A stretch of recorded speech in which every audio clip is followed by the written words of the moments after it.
that. It's very interesting that we're following that particular topic because mine is about navigating spaces that are our own. This topic for me came out of something that happened recently in our community where we had one of our current title holders that is competing have a situation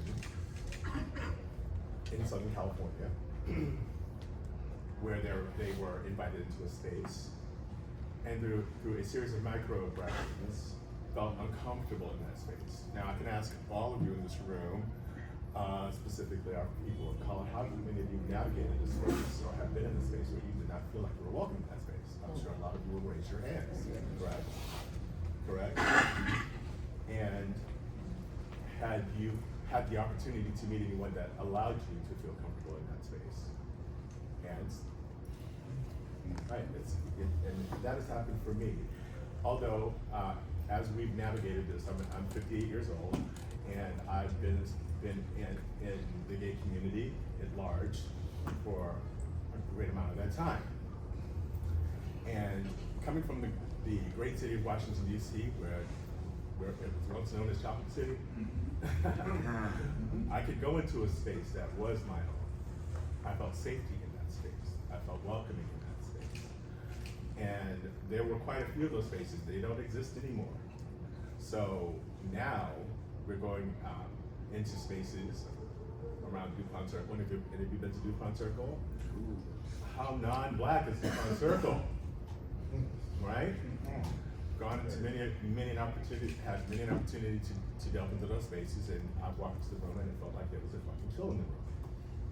You know, why am I here? What am I doing here?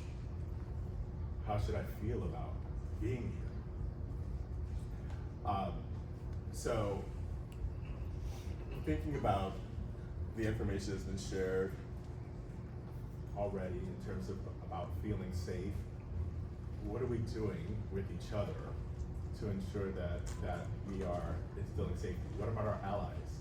How many of you, as allies in the room, have spoken up for someone in that particular space when they've been treated otherwise, treated as unequal? Okay. Who is speaking up for Honey Davenport at that particular point in time in that particular situation? Honey spoke up for Honey, but who's there to back up for Honey at that time? So the point of this, in terms of how we navigate this particular space or navigating spaces that are our own, is increasing visibility and using our voices and our chest, those of us who are allies in this room, to ensure that those people who are being marginalized in that space have someone that they can point to as a backup. Because they'll look at us as the angry black man, the angry black woman in that space.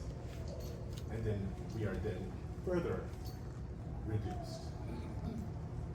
So I challenge you, those of you who are allies in the room, to ensure that you are there as backup for those of us who are seen as the people that they want us to be, and show them people that we truly are. Thank you.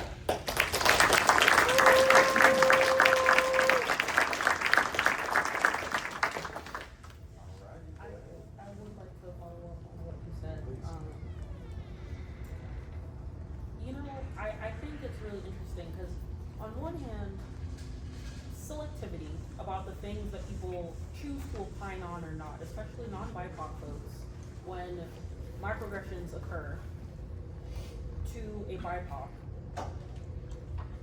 I can understand certain amounts of selectivity.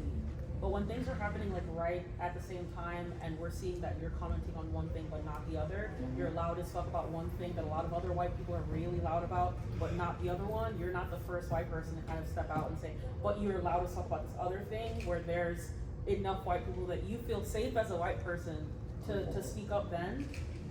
Don't come back to BIPOC folks after that and think that you deserve a cookie for being super selective, because we watched you be super selective. I just want to say that.